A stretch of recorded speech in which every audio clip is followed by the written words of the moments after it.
Alô, alô, turma do Política ao Quadrado, e aí, tudo bem com vocês? Lívia, Carolina, como é que você está aí nessa manhã chuvosa em Brasília, hein?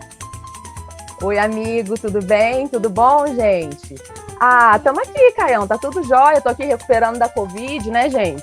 Ó, tive Covid, vacinada, foi tranquilo, mas mesmo assim não é gostoso. Então, gente, vamos continuar nos cuidando. Mas agora eu tô bem, amigo. Maravilha. Lívia, com quem que a gente vai falar hoje, hein? Gente, nós estamos aqui hoje com o Thomas Trauman. Thomas é jornalista, foi ministro da Secretaria de Comunicação Social da Presidência da República durante o governo Dilma. É coordenador executivo do MBA de Comunicação, da Diretoria de Análise de Políticas Públicas da FGV, é colunista do Poder 360 e da revista Veja, e autor do livro O Pior Emprego do Mundo. Tudo bom, Thomas? Tudo bom? Feliz de estar aqui com vocês. Obrigado. Thomas, vamos começar falando sobre o seu livro, né? O título todo dele é O Pior Emprego do Mundo. 14 ministros da Fazenda revelam como tomaram as decisões que mudaram o Brasil e mexeram no seu bolso. Ele foi publicado em 2018 e no seu capítulo 7, que é o capítulo A Grande Recessão do Século XXI, o destaque é dado ao Joaquim Levy, ao Nelson Barbosa e ao Henrique Meirelles.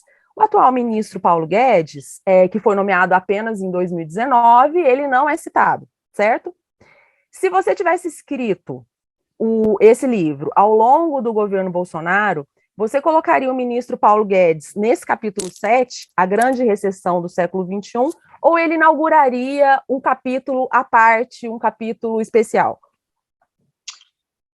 Na verdade, assim, o Guedes ele é quase o manual de conduta desse livro, né? Porque é engraçado que o Guedes ele citou o livro no discurso de posse dele. Ele falou, que legal. Dizem que esse é o pior emprego do mundo, e o Guedes fez todos os possíveis erros que estão apontados em todos os ministérios, o Guedes fez tudo junto, sabe? Então, ele chega com ele, é o manual, assim, acreditar que você é maior que o presidente, ponto 1, erro número 1, erro número 2, não entender que você tem que ter uma relação boa com os outros ministros, erro número 2, entender que você tem que ter uma relação com o Congresso, e vai indo, né? Achar que você consegue animar a economia só falando, sabe? Vai a quantidade assim, o livro, se você pega o Guedes tem defeitos de quase todos os ministros anteriores, ele vale um capítulo à parte, tá? Certo. Seria alguma coisa tipo assim, capítulo 8 após esse. Como não ser o ministro da Fazenda? Vamos pensar assim, porque é quase chocante. Porque qual é a lógica do livro? Assim, a lógica do livro é o seguinte: o Brasil, porque a gente está sempre em crise econômica, ele depende. Assim, o ministro da Fazenda ele tem um tamanho, ele é muito maior do que, sei lá, o secretário de Tesouro nos Estados Unidos ou o ministro da Economia de qualquer outro país. Ele tem um tamanho maior e importância maior. Ele é quase, mas estou sendo simplificando, quase um primeiro-ministro, entendeu? Quer dizer, ele que dá o tom do governo, né? Ninguém está perguntando hoje quem vai ser o ministro da Agricultura do governo, do eventual governo Lula ou o ministro da Agricultura do eventual governo Bolsonaro. Todo mundo está pensando, quem vai ser o ministro da Economia? É isso, né? Porque bate nosso bolso. Só que o problema todo, e isso é por isso que eu digo que é o pior, que então, portanto, a responsabilidade do sucesso ou do fracasso de um governo sempre está nas costas do ministro da Economia. Ponto. Então, ele tem a pressão, ele tem a responsabilidade, ele tem que chutar o pênalti. Ok. Porém, ele não tem o poder. O poder é dado pelo presidente. Sim. Quem tem o poder é quem pegou o voto. Então, por isso que eu digo que é pior, porque ele tem a responsabilidade de fazer, só que o poder é uma concessão. O presidente dá a corda para ele, até onde ele vai e vai puxando, né? Então, um dos grandes defeitos dos ministros da Fazenda, nessa compilação que eu faço desde Delfim no governo Médici, é o fato quando os ministros começam a achar que eles são mais importantes que o presidente, que eles que são a garantia do governo, eles são a esteia do governo, e tal, que foi exatamente o que o Guedes fez. O Guedes acreditou na história do posto Piranga. Ele acreditava. Né? Aquilo era uma piada engraçada que o Bolsonaro fez para o mercado falar, não, o Guedes vai tocar. Só que o Guedes acreditou. Ele realmente achou que ele mandava no governo, que o governo ia ser como ele imaginava. Só que ele não teve 54 milhões de votos. Quem teve 54 milhões de votos foi... Entende? Então, é isso que eu estou falando. Aí já começa o cara falando, não, vou fazer isso, vou privatizar, vou vender, vou aprovar, vou... Bicho, Thomas, então reside aí a razão pela qual o ministro da Fazenda é o pior emprego do mundo, né? Essa contradição entre a pessoa está sujeita a um cara que teve 60 milhões de votos, 54 milhões de votos, e uma canetada ele sai. E o cara que era todo poderoso no dia, no outro dia ele está desmoralizado na imprensa, né? Mas por que todo economista quer ser ministro da Fazenda, então? Aí, vamos lá, eu acho que para mim é a síndrome de Fernando Henrique, entendeu? O Fernando Henrique foi ministro, vira presidente, daí todo mundo fala, então, opa! Né? Só que o Fernando Henrique é exceção, né? Em geral, todo mundo sai e aí todo acabado, arrasado. Se você for ver, quase a maioria dos ministros da Fazenda saíram menores do que entraram, né? Eles crescem durante o governo, mas de repente eles saem ali, tipo, quase pela porta dos fundos. Thomas, e adicionando uma pergunta a essa, assim, ó, já que você entrevistou essa galera aí, por que você acha que o Brasil, quais são as suspeitas de que o Brasil, desde o Delfim, né, desde os anos 80, não cresce, ou então cresce só em voo de galinha? Por que a gente está patinando assim? Deu para extrair alguma coisa, alguma resposta dessas conversas? Então vamos lá, eu não sou economista, então eu vou falar só para ser assim, mas o que a questão toda você tem o Brasil ainda é um país que depende muito do governo, o governo federal. O governo federal é muito poderoso. A gente vai ver isso nessas eleições, a gente vai falar disso daqui a pouquinho. Quer dizer, o governo federal ainda é muito grande, só que as pessoas dependem muito do governo, mas ainda assim ele não se financia corretamente. Ou seja, você não tem, a gente tem imposto da Suécia, mas serviços da Guiana. É isso. Você não oferece serviços realmente públicos decentes. Então, você cria uma distorção que faz com que o governo consome cada vez mais dinheiro, e consome por imposto, consome por etc., mas ele entrega serviços muito ruins. E aí, se você não tem serviço, você não tem projeto de educação, você não tem saúde. A gente viu o que aconteceu durante a pandemia. Você fica numa situação em que a gente está sempre tentando resolver o problema do governo, sabe? O governo nem tem um projeto de longo prazo, tipo, vamos colocar, sei lá, o Brasil vai ser o quê? O Brasil vai ser um país agro? Não vou entrar no mérito. Então, tudo bem, então vamos fazer, as melhores universidades de agronomia do mundo vão ter que ser no Brasil. Vamos, sabe? É isso, vamos investir pra cacete nessa coisa, porque isso é importante. Não tem isso. É do tipo, uma mão a boca o tempo todo, sabe? Eu acho que essa é uma grande questão que a gente sempre fica correndo atrás. Ou seja, o problema, é o índice da inflação desse mês, é o índice de desemprego do mês que vem, não tem. Você não consegue, você não vê gente... planejamento de longo prazo, né? Sabe? Exatamente. Certo. Thomas, vamos falar agora um pouco da sua época como ministro da SECOM. Você foi ministro entre 2014 e 2015. Hoje nós temos uma SECOM sob a qual paira a suspeita de abrigar membros do chamado Gabinete do Ódio.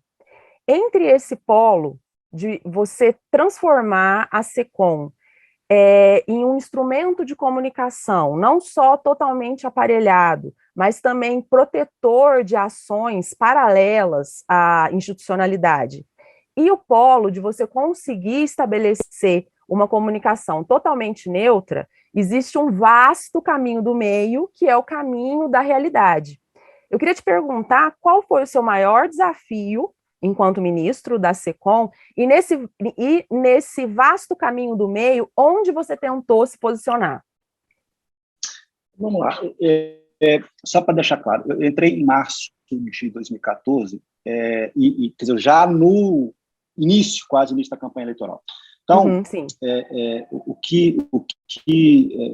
o prazo que eu tive para fazer grandes coisas não foi. Vou ser muito claro com você. Eu fui fazer muito mais coisas internas do que coisas externas. Você tinha um prazo, vamos só para pensar. Publicidade, você tinha que fechar até 6 meses antes, que era em junho. Você tinha um prazo depois você não tinha mais orçamento. O próximo orçamento eu já sabia, eu já tinha a intenção de não ficar no segundo governo. Então, foi um prazo pequeno.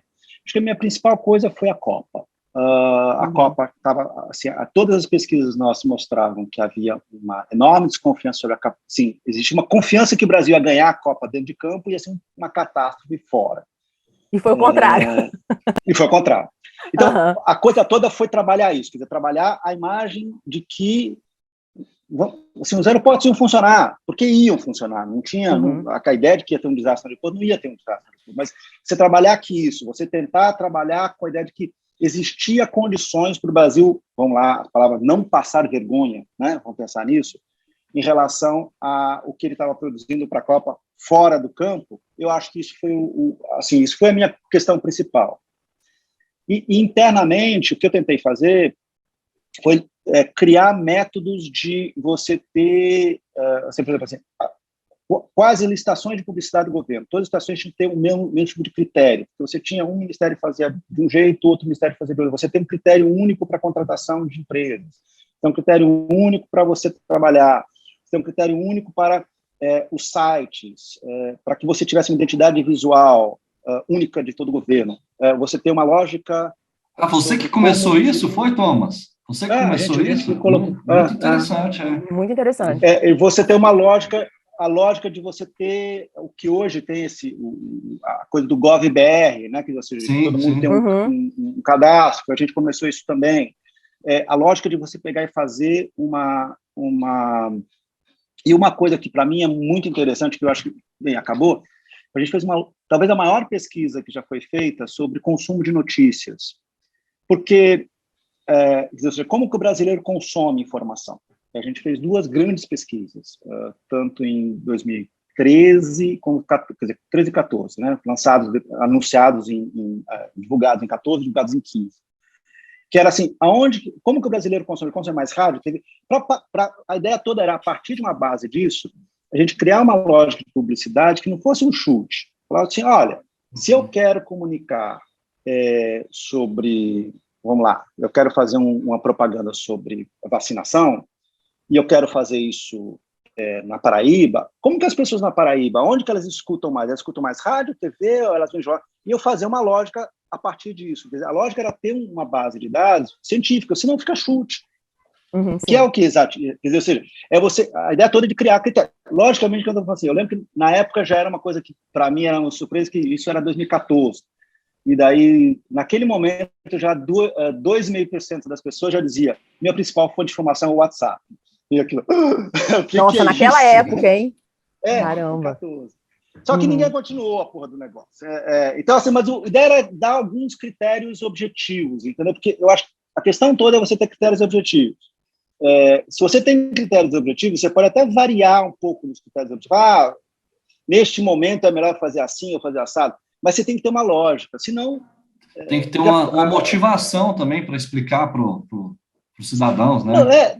Não, e por que, sei lá, por que a empresa X, estatal X, vai gastar, vai patrocinar um grande prêmio?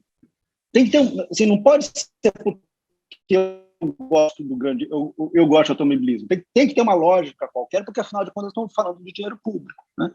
Então, a ideia toda era criar, pelo menos, uma lógica para você fazer com que você, assim, não fosse simplesmente uma coisa de capricho, né?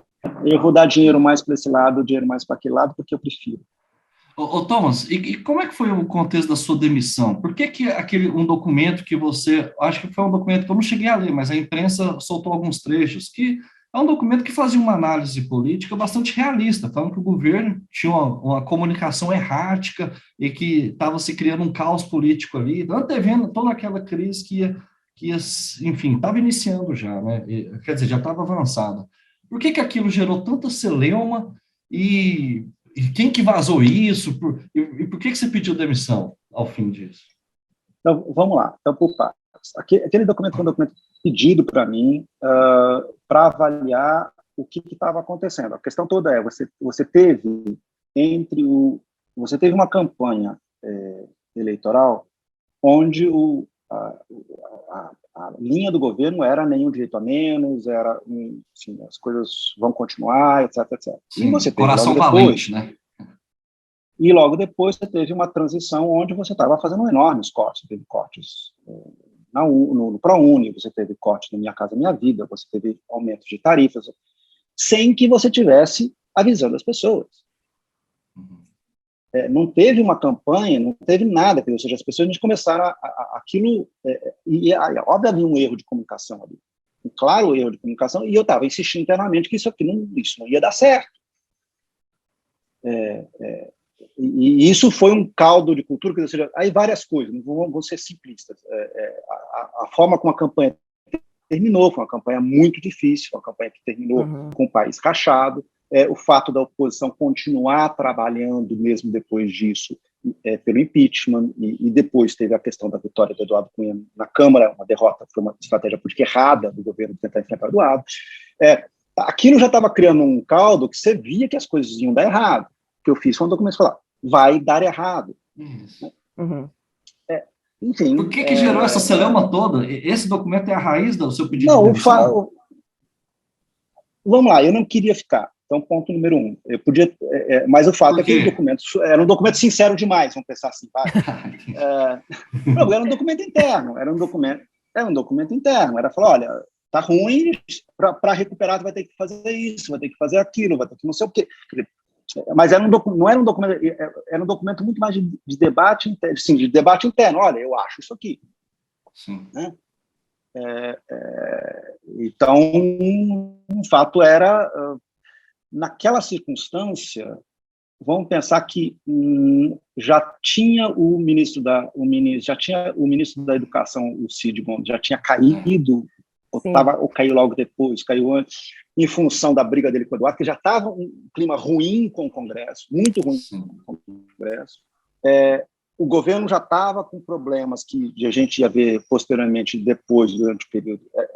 Não havia uma unidade do governo em relação ao que o ministro Joaquim Levy estava fazendo. Já havia uma divisão entre, mesmo a base de apoio do governo no Congresso, com a política econômica do governo. Você tinha uma situação que era uma situação que estava, obviamente, ruim, entendeu? Aí era, tá vendo eles... Daí você tem um documento daqueles... Entendi. Então, você já entrou querendo sair, então. Por que você aceitou? Eu não queria ficar no segundo governo. Não, mas eu fiquei para ficar no primeiro governo. Eu cheguei lá em 2011, eu entrei em 2011, Sim, fui assessor, você foi assessor especial do Palocci, né? Uhum. Exatamente, eu fui para... Vamos lá, eu sou jornalista, fiz 30 anos de redação, eu fiz um tempo como comunicação corporativa, daí eu falei, comunicação pública, nunca tinha feito, vamos lá, vamos tentar fazer isso. Eu fui trabalhar na Casa Civil, depois da Casa Civil fui para a presidência, e fiquei lá 3 anos, e depois assumi o ministério durante o período da campanha. Mas a minha intenção não era ficar assumir o governo. Aí é uma questão familiar, eu tinha que voltar para o Rio, minha família não se adaptou ao Brasil, enfim, etc. Né? E também já tinha dado, meu ciclo já tinha 4 anos em Brasília, é tempo pra caramba. Sim, já tinha fechado, né? Exatamente. Thomas, vamos mudar um pouco agora de tópico. Você é um grande especialista em comunicação e tem muita experiência tanto na era pré-redes sociais, pré-plataformas de vídeo, de áudio e de streaming, e também tem muita experiência nesse auge da comunicação líquida que a gente está vivendo, né? A polêmica dessa semana, que eu prefiro chamar de desastre, foi a frase infeliz do Monark, o ex-apresentador do podcast Flow, onde ele afirma que a legalização dos partidos nazistas deveria ser permitida e também que, abre aspas, se o cara é antijudeu, eu acho que ele tem o, caps lock meu, direito de ser, certo? Não é a primeira vez, não é a segunda e não é a terceira que o Monark, ele tripudia em cima de histórias, de lutas e de sofrimentos com os quais ele claramente não se identifica.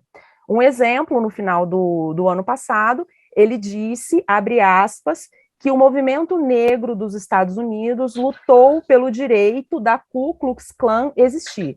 tudo isso, ele dizendo em nome da liberdade de expressão. Eu queria saber, com toda o seu expertise e com a sua experiência, apesar do Monark ou por causa do Monark que o Flow Podcast faz ou fez tanto sucesso no Brasil? Então, o que está acontecendo aqui não tem nada de novo, está acontecendo no mundo todo. Ou seja, nós não somos jabuticabas, né? Você teve também, há poucos dias atrás, a questão do Spotify com o podcaster que é anti-vacina, né? Sim. E que o Neil Young tirou as suas músicas de lá. Quer dizer, isso é uma discussão sobre os limites do direito de expressão. É uma coisa que não tem nada a ver com o Brasil, tem a ver com o nosso tempo. Nosso tempo tem uma questão sobre isso, né? O que a gente sentiu, eu acho que a partir... o Brexit é o começo, mas eu acho que é o grande turning point aí, quer dizer, a partir de 15, com a campanha eleitoral do Brexit, onde os caras vai ter 10 milhões de turcos e apelando para o racismo implícito e a islamofobia implícita dentro do Reino Unido para conseguir votar a saída do Reino Unido da União Europeia. Depois da campanha do Trump, ou seja, você tem, isso é uma questão muito, muito intrínseca sobre a política e sobre como as pessoas se informam hoje, né? Agora, não tem solução mágica. Essa que acho que a questão toda não existe uma solução mágica para isso, porque não existe uma solução, assim, não tem como que a gente resolve a questão toda. Ser polêmico, aspas, polêmico, falar a verdade, ser autêntico, virou uma qualidade, né? Eu conduzi há pouco tempo atrás, no final do ano, uma série de focus groups sobre de jovens da periferia, de 18 a 25 anos, em São Paulo, Rio, Recife e Porto Alegre. E aí, e Goiânia. E aí, a coisa toda, quando você fala, por exemplo, sobre Jair Bolsonaro, as pessoas falam, não, mas ele é autêntico. E assim, tipo, não, mas ele, assim, as pessoas, não, ele fala ele fala muita bobagem, mas ele é autêntico, como se aquilo fosse assim, tipo, não, tudo bem, ele pelo menos está sendo sincero. Como se ser sincero e falar bobagem, desculpar-se a bobagem que a pessoa fala. É uma coisa muito estranha essa coisa. Mas, enfim, sobre o caso específico do Flow, tanto o Flow como qualquer outro, como a Jovem Pan, ou como o Olavo de Carvalho, como pessoas que jogam para o radicalismo, elas acabam tendo um engajamento muito forte. Isso a gente vai ver nos políticos, a gente vai ver, ou seja, isso também você tem não só na direita, como você também tem na esquerda, grupos que simplesmente vamos falar. Não importa o que a gente fale, se a gente radicalizar e falar aquilo que o nosso público quer ouvir, maravilha, né? Então, se a gente falar que o Bolsonaro não foi esfaqueado, não teve um atentado, que aquilo foi toda uma farsa, que maravilha. Ou a gente pegar e falar que o Lula, na verdade, tem um pacto com o diabo, que maravilha. Quer dizer, você joga e vai jogando o que as pessoas querem. E aí quem está tentando ser razoavelmente, tentar sensato, fala, peraí, isso aqui é verdade, você fica perdido, né? Você fica realmente perdido. Então, o monarca, o monarca é um sintoma, entendeu? Ele não é a doença, é um sintoma dessa doença que a gente está passando, e na boa, essa doença não tem uma solução, ela não tem uma solução muito fácil. Thomas, mas eu tenho visto que você tem chamado o monarca e o Kim de nazistas. Assim, isso não é demais? Eles são defensores. Não, eles são defensores. Desculpa. Não, aí a questão toda aí na minha opinião, tem um limite. Também acho. Não, mas chamar de nazistas, eles são nazistas, gente? Será? Será que eles são nazistas? Não, no momento que eles defendem... Não, aí para mim isso é uma coisa muito clara. Se você defende... Porque, vamos lá, é diferente de você ser, aspas, fascista. Não tem nenhuma outra ideologia cuja base seja a supremacia racial de um grupo sobre o outro e a extinção de um grupo racial. Só o nazismo tem isso. Sim. Então, no momento que você defende, e vamos lá, no momento que você defende a existência de grupos nazistas, você está defendendo que um grupo possa querer matar uma raça somente pela raça. Isso é uma coisa, assim, são os Proud Boys dos Estados Unidos. Os caras pegam e vão lá, porque a ideia toda deles é a supremacia branca sobre negros. Mesmo que você admite isso, bem, daí não é uma disputa política, não é falar assim, eu prefiro que o Estado seja desse tamanho, ou o Estado seja daquele, eu prefiro investir em educação, eu prefiro investir em armas. Eu prefiro que um grupo possa matar o outro. Daí não dá, né? Aí tem uma questão, entendi a sua percepção, é uma questão consequencialista, né? Tipo assim, eles estão defendendo, no fundo, eles estão defendendo a liberdade de expressão extrema, porque duas coisas, eles são... não tem muito conhecimento histórico, com certeza nenhum dos dois tem essa leitura, enfim, mais detida sobre a história. Desculpa, isso é oportunismo. É oportunismo. O monarca está ali só para ser um idiota que, eu falo qualquer merda e tudo bem, porque ganhou a audiência. O Kim é um oportunista, porque o Kim é o sujeito que estava tentando proibir ele surgiu no mundo tentando proibir uma exposição em Porto Alegre, porque ela era, as crianças, olha, não sei o quê. Não, pelo amor de Deus. Não vem o sujeito falando... Liberal. Vem o sujeito tentando censurar uma exposição de arte, e agora pega e fala, não, agora é só... Exatamente, não. Isso. E outra coisa... Então não me venha, sabe? Não me venha. Então, na hora que me convém, eu sou a favor da liberdade de expressão. Na hora que não me convém, eu quero censurar uma exposição de arte que só podia entrar pessoas com mais de 18 anos.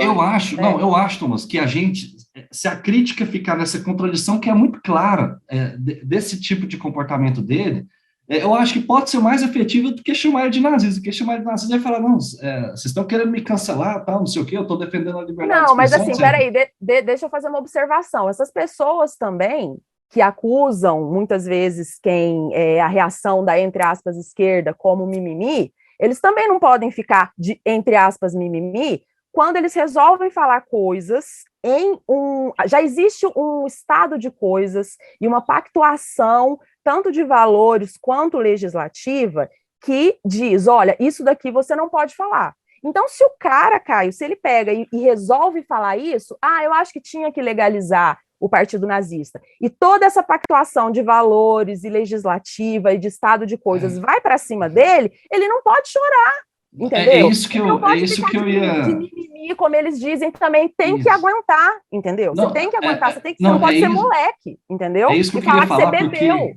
Isso, não, com certeza. Agora o que eu queria falar é que o parâmetro deles, eles estão usando como parâmetro, eu estou querendo aprofundar e não passar pano de jeito nenhum, eu condeno, mas eu não consideraria nazismo. Mas o exemplo que eles deram é quase criminoso, beira realmente o exemplo que eles deram para falar que a liberdade de expressão deveria ser plena é quase criminoso.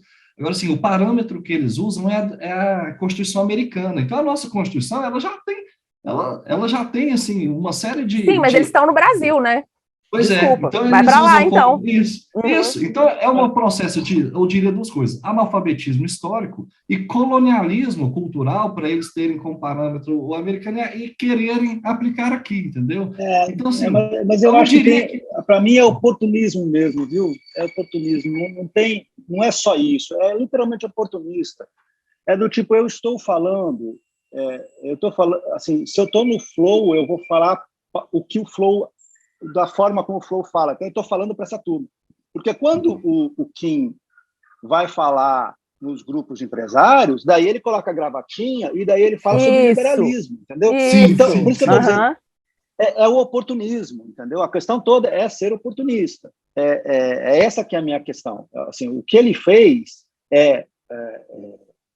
a lógica toda se o Partido Nazista estivesse no poder, tanto o Kim como eu estamos caminhando dentro de um campo de concentração. Ponto. Então, assim, tipo, você tem uma coisa que você fala que é o limite. Tem pontos que são limites, são tabus. Ponto, acabou. Vamos discutir coisas que realmente valem a pena. Assim, sabe aquela coisa que você assim, tipo, o sujeito, a desculpa dele foi o famoso se eu tiver ofendido alguém, que é o não desculpa, né? Tipo, se eu tiver ofendido alguém. Sim, ofendeu, filho. Exatamente. Porque, no fundo, é igual defender pedofilia. Sorry. Uhum. Sim, sim. Não, e tem outra coisa também que eu acho, todos nós podemos ser muito traídos pela palavra. Então, eu fiz questão de colocar, até coloquei aqui na minha anotação em caps lock, que ele falou assim, se o cara é antijudeu, o monarca, né? Se o cara é antijudeu, eu acho que ele tem o direito de ser antijudeu. Ele não falou assim, ele tem o direito de problematizar o partido nazista, ou de problematizar a história. Ele tem o direito de ser. E assim, na boa, eu não sei, o nome dele é Bruno Ayoub, né? Eu imagino que esse Ayoub seja um sobrenome árabe, né? Ninguém quer ter um partido contra si, você entendeu? Imagina um partido anti-Lívia. Para que fazer um partido anti-Lívia? Meu Jesus Cristo, entendeu? Que ideia é essa? Você ser um partido anti uma pessoa, anti um povo? É completamente descabido. Isso não tem base, não tem base. Isso aí não é liberdade de expressão, não é liberdade de expressão. Eu acho que não é. Essa discussão da liberdade de expressão em si é super válida, mas eu acho que ele não tem a competência de trazer nem o Kim. E assim, foi assim, até bom para a gente ver o quão longe de ter uma competência analítica sobre o assunto eles estão, e foi bom para ver essa contradição do Kim, que para mim é lembrar do liberal, que tenta proibir uma exposição, e do cara que agora quer eu também não tinha lembrado disso. Eu acho que isso é muito bom, cara. Essa é a coisa, pura contradição. Quer comentar mais uma coisa sobre isso, Thomas, ou a gente pode passar para a política agora? Vamos para o nosso arroz com feijão? Bora, vamos falar sobre política, então. Seguinte, o PT, ele parece que está disposto a exercer toda a sua musculatura, né? Ele voltou com sangue no olho. Começa pela, entre aspas, audácia de estender o arco de aliança de tal forma a pegar um adversário histórico como vice, que seria o Alckmin, né? Depois, nessa coreografia nada sincronizada da tentativa de formar uma federação, onde a qual o PT claramente é um protagonista, e a gente está vendo um choque de forças muito grande. Primeiro, na segunda-feira, o Márcio França deu uma entrevista para o programa da Andréa Sadi, dizendo que tinha sido acordado que, entre ele e o Haddad, seria um candidato ao governo de São Paulo quem apresentasse o melhor desempenho nas pesquisas em maio ou em junho. Isso na segunda. Na quinta-feira, de manhã, o Lula, em uma rádio pernambucana, deixou bem claro que o candidato a ser aprovado seria o Haddad. Logo, na mesma quinta-feira à noite, o Márcio França fez um vídeo dizendo que foguete não tem ré, certo?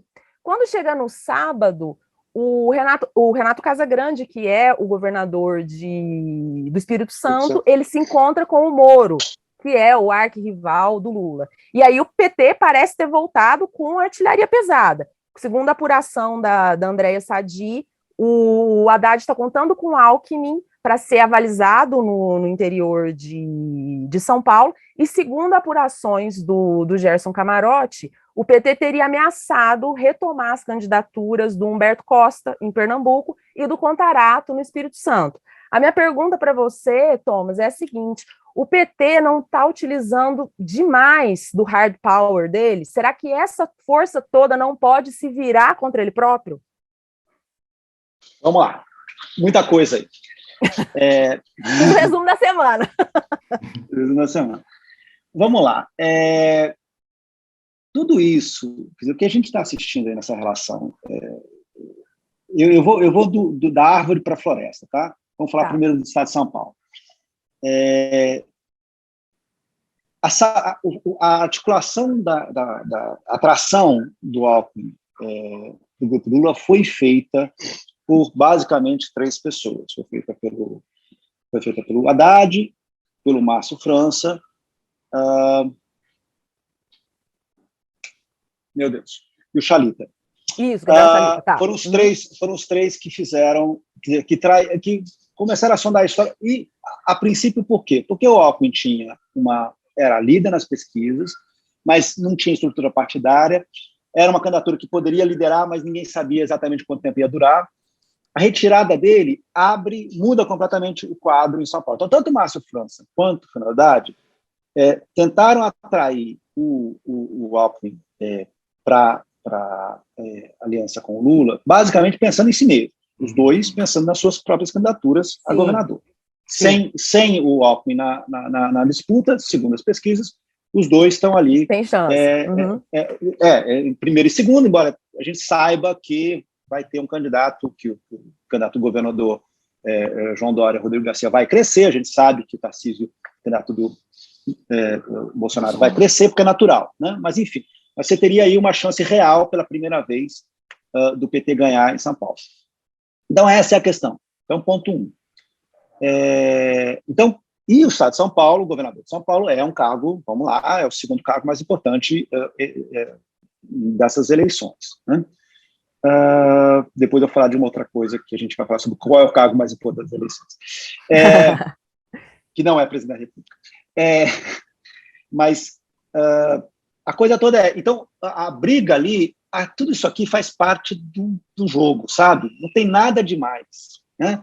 O PT torra as paciências no Pernambuco, vai encher o saco lá no Rio Grande do Sul, eles vão, lá no fundo, a disputa é quem vai ser candidato de São Paulo, todo o resto, para esses dois partidos, não significa nada.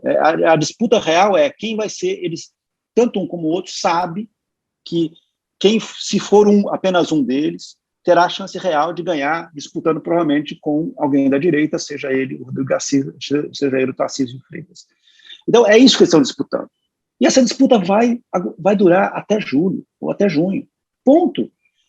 Daí o resto é aquele rame-rame da política. Fez isso, falou aquilo. Mas faz parte do... Sabe aquela coisa, jogo antes do clássico, que os jogadores ficam lá, um provocando o outro, e não sei o quê, mas não é notícia, não é fato real, entendeu? O fato real e que você pegou muito bem, o fato real tem uma pesquisa em maio ou junho, vai definir qual dos dois. Ponto, é isso. Então, até lá, os dois têm que bater bumbo para ver quem vai estar melhor nas pesquisas, entendeu? Tem que marcar a posição, né? Exatamente. É só uma marcação de posição. Porque, no fundo, assim, qual é a chance de qualquer candidato da esquerda ganhar no Rio Grande do Sul? Eu não vou dizer que é zero, porque nada é zero, mas em termos reais, bobagem. Eu não acho que chegue ao segundo turno. Seja o PSB, seja o PT. Não vai, assim, não tem a menor chance, né? Então, estão disputando lá. Em Pernambuco, não. Em Pernambuco, o PSB está lá há 20 anos e provavelmente, se tiver um candidato único da esquerda, vai ser ele. Vai ser ele, exatamente. Então, faz completa diferença, entendeu? Eu acho que tem muito mais a ver com essas coisas que são normais, são tensões normais da pré-eleição, da escolha de candidatos. Eu não acho que tem uma coisa realmente problemática. Agora, eu estou falando da árvore, agora vamos falar do todo. O todo você nunca teve uma eleição em que assim, uma coisa tão clara com essa distância que tem hoje, assim, mesmo 2006 parecia mais difícil para o PT, né? Então, as condições dadas para o PT hoje, 40% a 45% dos votos, que são 48% dos votos válidos, nós estamos em fevereiro, antes do Carnaval, isso é uma enorme vantagem, né? Sem a máquina. Então, é natural que todo mundo queira entrar no barco do sujeito que tem 48% dos votos. Bem, todos nós sabemos que o barco tem um tamanho X, ele não cabe todo mundo. Então, está todo mundo se acomodando dentro do barco, como é que entra, quem não entra. E nós vamos ver muita fricção disso. Isso é uma coisa anormal da política. Você vai ter gente que vai querer só entrar em outubro e vai descobrir que só tem lugar lá no quarto,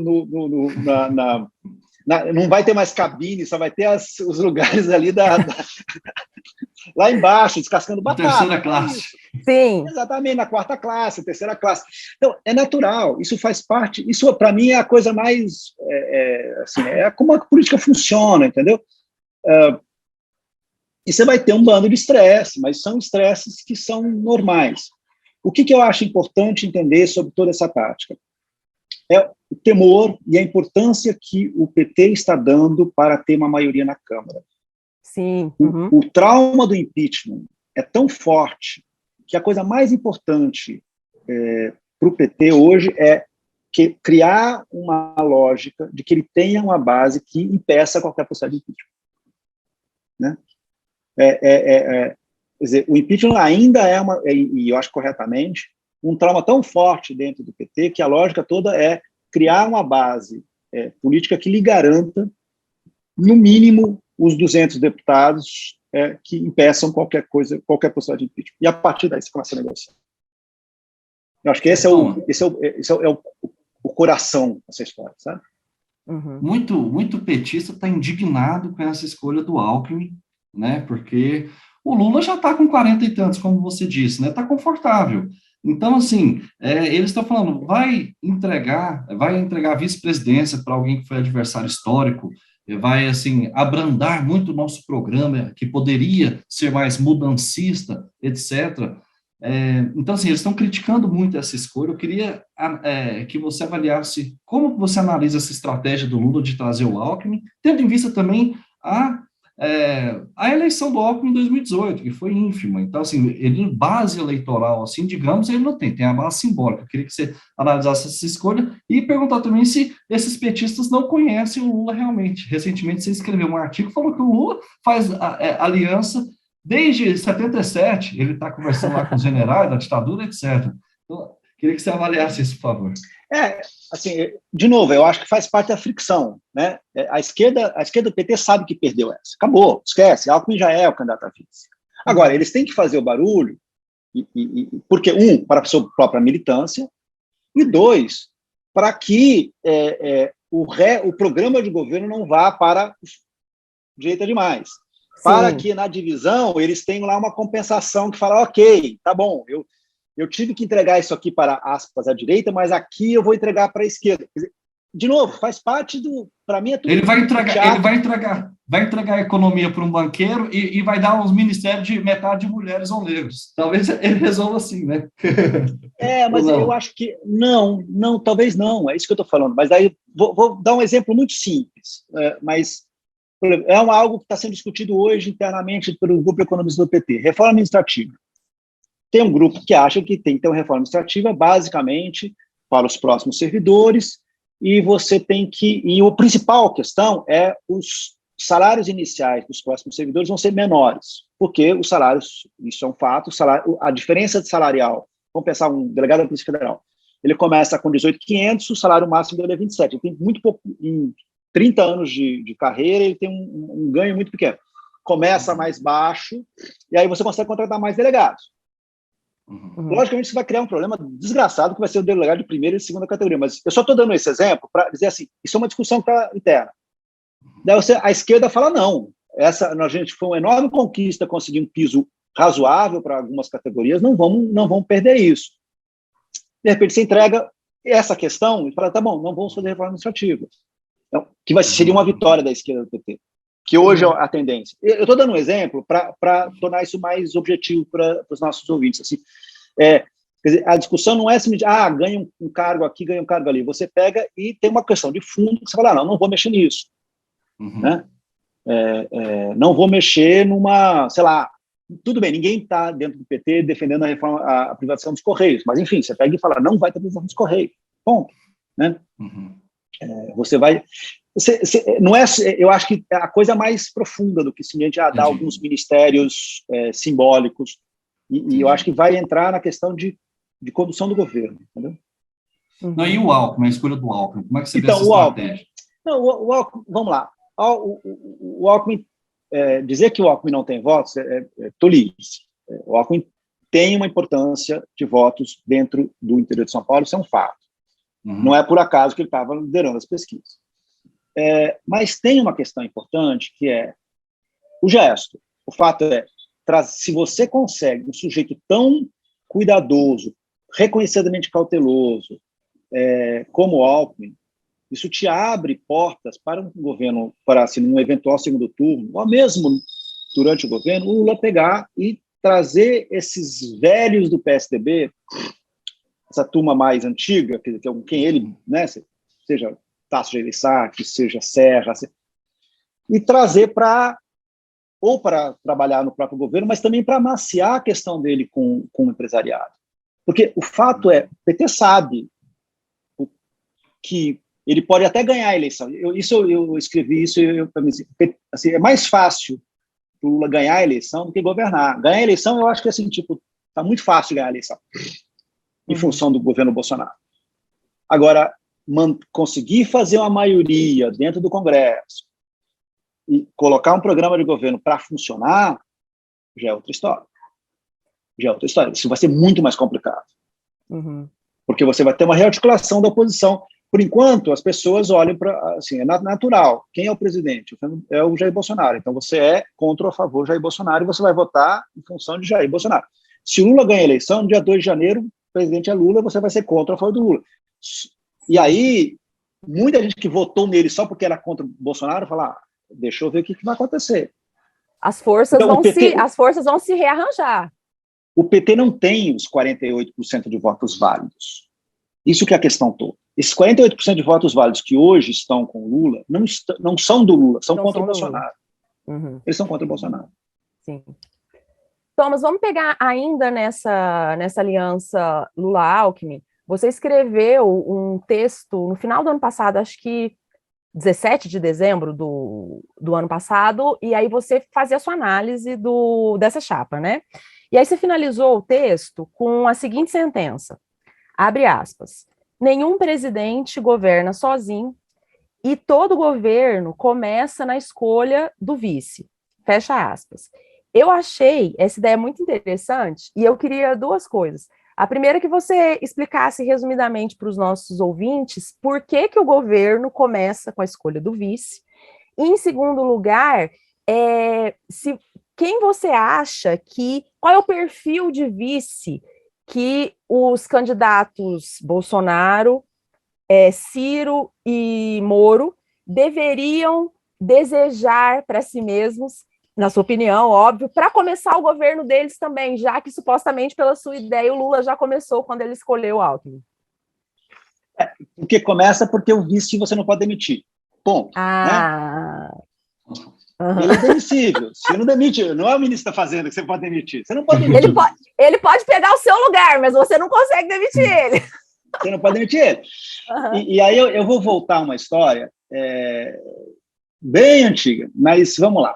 Lá nos anos, quando o MDB virou um grande partido, em 82, o grande candidato, a esperança da esquerda, era o Franco Montoro. O Franco Montoro foi eleito governador de São Paulo, com a grande maioria, e ele colocou como vice um sujeito chamado Orestes Quercia, que era um sujeito de Pedregulho, uma cidadezinha no interior de São Paulo, e que ele desprezava de um jeito inacreditável. Mas tinha um desprezo para o Quercia que era horrível. Assim, o Quercia é um cara do interior, não sei o quê. E aí era aquele PSDB, mais PSDB.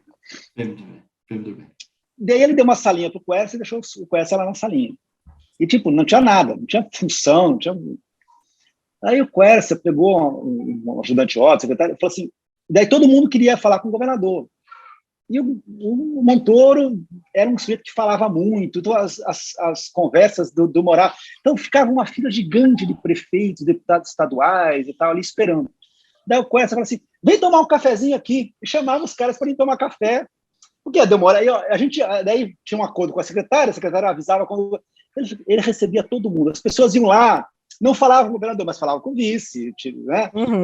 E ele ficava lá articulando. Quando acabou o mandato, não tinha sucessão, todo mundo gostava do Quercia. O Quercia recebia todo mundo, o Quercia era gentil, o Quercia teve maioria no MDB, virou candidato do MDB. Eu conto vocês, mas assim, nunca deixa um vice sem fazer nada. Tá? O vice tem que ter uma função. O vice tem que ter uma não função. Pode ser decorativo, porque o decorativo é perigoso. o cara vai fazer o quê? Fica articulando, desculpa. Você tem que ter uma missão para o cara fazer. Esse negócio de vice que não faz nada não está certo, sabe? Então, eu peguei um caso bem fora da política atual para dizer assim, logicamente, o Alckmin, assim, se o Alckmin for isso, ele tem que ter uma função, não só a função de ser, eu sou o cara que, olha só, o Lula não vai ser um cara radical, tá vendo? Até o Alckmin tá junto dele. Tem que ter uma função clara. Então, eu acho que essa é a principal questão. Então, se for pensar, quando o Bolsonaro escolheu o Mourão, ele escolheu o Mourão por quê? Ele falou assim, eu sou ruim, o Mourão é pior que eu, né? O Mourão tinha sido punido 2 vezes por defender golpe de Estado. Sim. Tinha sido punido em 2014 e foi punido de novo em 2018.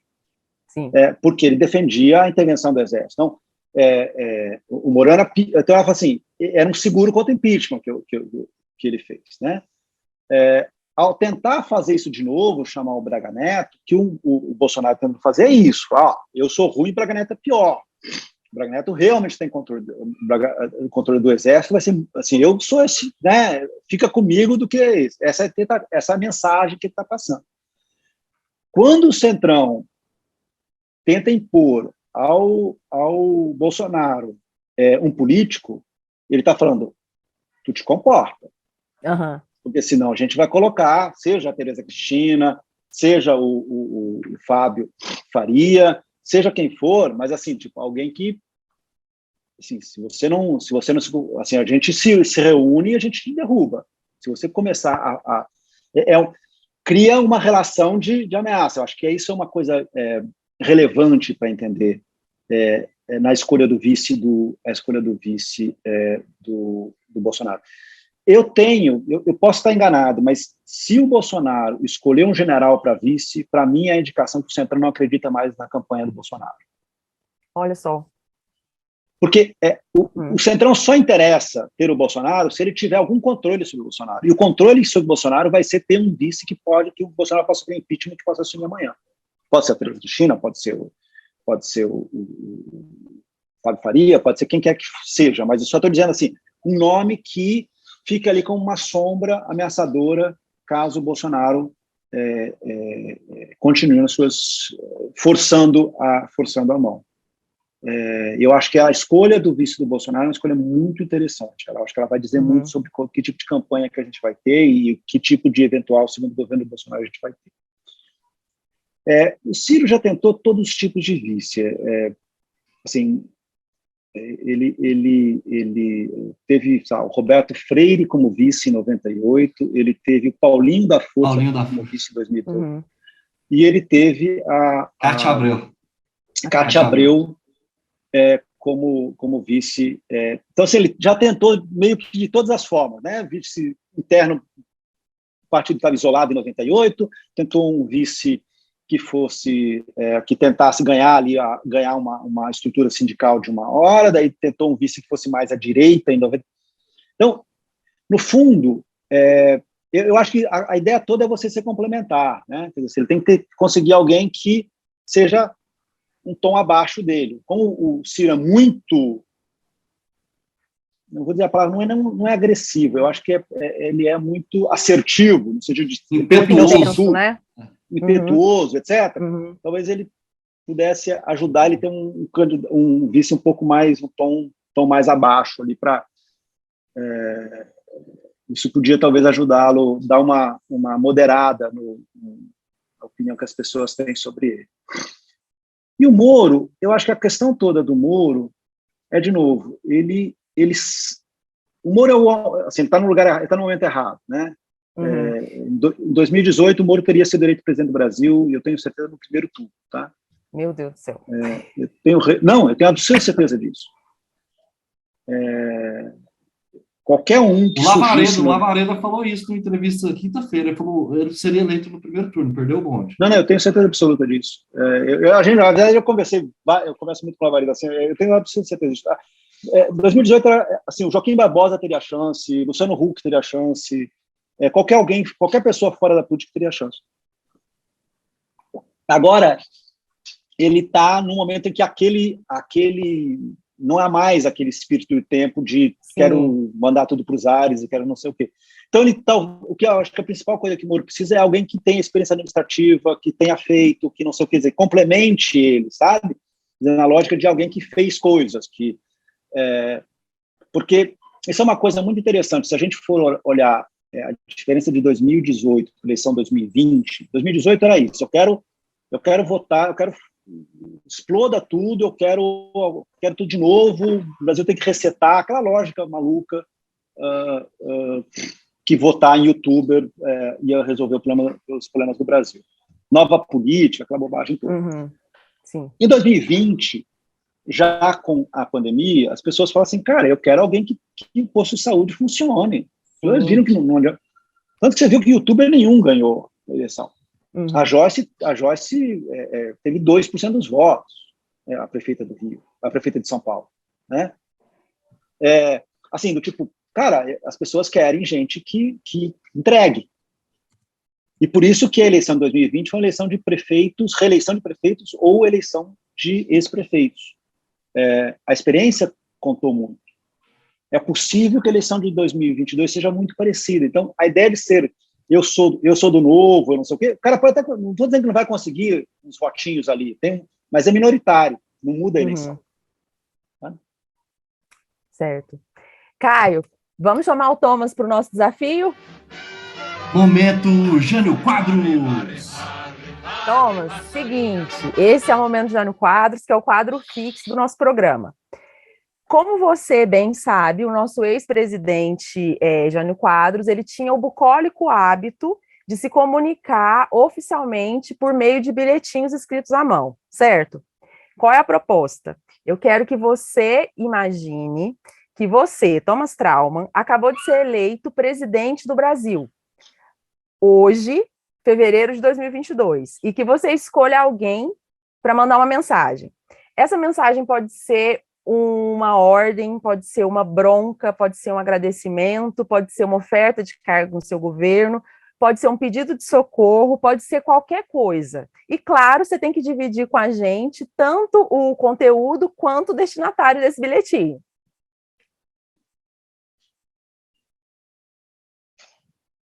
Deixa eu pensar um pouquinho, né? Pode pensar, fica à vontade. Então, eu acho que o bilhete seria para qualquer pessoa que esteja na presidência da Câmara vamos conversar, porque eu acho essa questão toda. A gente tem,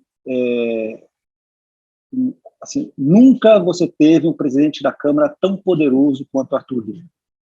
Sim. E não é simplesmente o Arthur Lira, o cargo virou importante demais.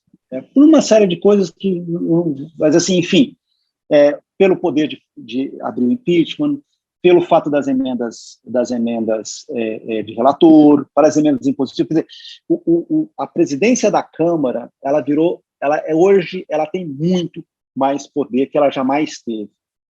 Quem quer que sente ali, se o Arthur se reeleja, ou quem quer que seja entre no lugar dele, vai ter muito mais poder do que qualquer presidente da Câmara que a gente viu.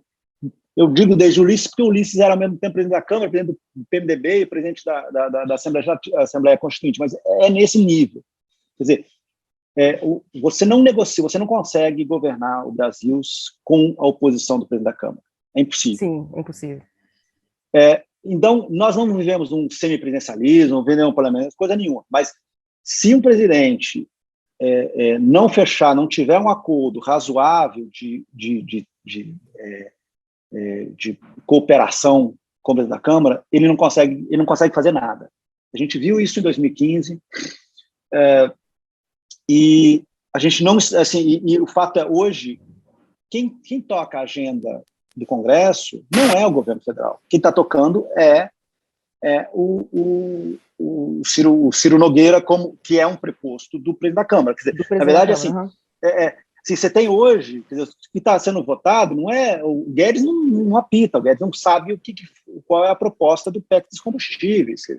Você foi informado pelos jornalistas qual era que a proposta da PEC que está da Câmara foi feita pela Casa Civil.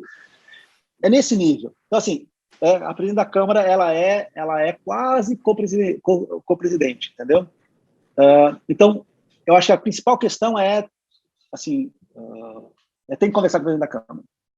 Não adianta, por mais que o presidente tenha 54, 56, 60 milhões de votos, e o presidente da Câmara pode ter sido eleito por 50 mil, 60 mil votos, 70, 100 mil votos, uma bobagem, no momento em que ele senta naquela cadeira e ele tem a articulação da maioria da Câmara, ele vira, não vou dizer tão importante quanto o presidente, mas quase tanto. E o presidente que não entender isso, ele caminha para um desastre. Tá certo. E já seria, Thomas, assim, uma grande bandeira branca do presidente, né? Tipo, qual foi a primeira coisa que o presidente fez? Foi mandar um bilhetinho para o presidente da Câmara. Porque senão não tem governo, você não governa. Você não governa. Sem o Congresso, você não... Assim, isso é uma coisa que... Porque é natural, as pessoas saem das campanhas políticas, isso qualquer... Tipo assim, uau, eu sou foda, né? 60 milhões de pessoas votarem... Mesmo uma pessoa que perde, não sei como ele perde demais, ela sai e fala assim, sabe, tem dois milhões que acreditou nela, e não sei o quê. Você sai com uma sensação de que você é muito poderoso. E você olha para aquele sujeito, né? Se você tem 60 milhões de votos, por que você tem que se submeter a aqueles 513? Você tem. O check and balance brasileiro, ele está sendo forçado a ser desse jeito. Mas, enfim, essa circunstância atual que a gente está vivendo. Assim como o Supremo cresceu muito poder durante um período que a Câmara estava mal e começou a legislar sozinho, o Congresso passou a ser um lugar onde se distribui verbas, em função da fraqueza do Executivo. Então, esse tipo tem uma nova configuração de poder, e isso é uma coisa que o presidente vai ter que entender. Quer dizer, o presidente tem que entender qual é a função do Executivo nessa situação. Tá certo. Thomas, muito obrigada. Eu te agradeço demais em meu nome, de toda a nossa equipe. Foi uma honra poder contar com você justo nessa semana. Você é um grande especialista em comunicação, e a gente ter podido contar com a sua presença aqui numa semana em que a comunicação, a liberdade de expressão foi tão discutida. Eu te digo que as nossas portas estão abertas para você. Já está reconvidado, porque esse ano vai ter muita coisa para a gente discutir, tá? Tá bom, então. Eu agradeço, ótimo. Muito obrigado. Tchau, tchau. Obrigada, tchau. Tchau, tchau. O Política ao Quadrado é uma produção independente ao quadrado. Ajude a gente. Acesse politicaoquadrado.com.br. Ou, se puder, faça um pix para politicaoquadrado@gmail.com. Apresentação: Lívia Carolina e Caio Barros. Técnica e vídeo: Cauê Pinto e Daniel Madeira. Edição e mixagem: Bruno Rossetti. Produção: Germano Neto. Eu.